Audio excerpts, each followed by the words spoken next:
This is Headlines Today. I'm Siddharth Kochar, and what a match we've seen in the third ODI that India were playing against New Zealand. Absolutely phenomenal. It ended in a dramatic tie. And to talk about that match, we have sports expert Boria Majumdar here on the show. But before I go to him, let's take a look at how that match actually panned out, because India were chasing 315 to win. They made 314, the single, to ensure that the match was tied coming off the last ball, and India at that point only had 1 wicket in hand. So it certainly was a nail biter. Let's take a look at how that match went about. Cut away. The Kiwi batsmen found their wings at the Eden Park as Indian captain MS Dhoni put the hosts into bat.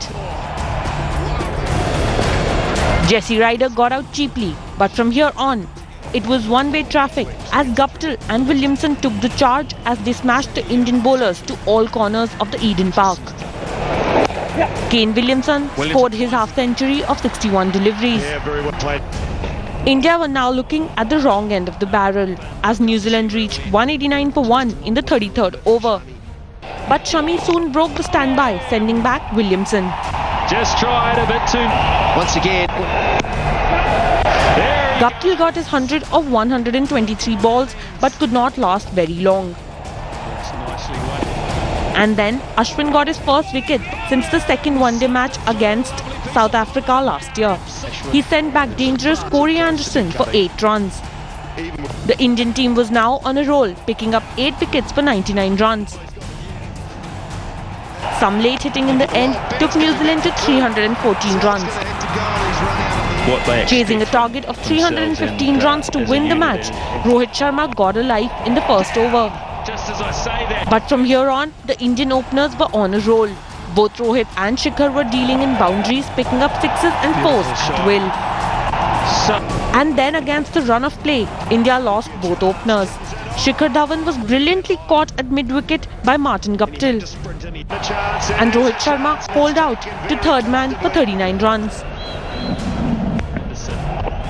Worse was to follow as Virat Kohli was caught behind for 6. Moments later, Rahane too was back in the pavilion.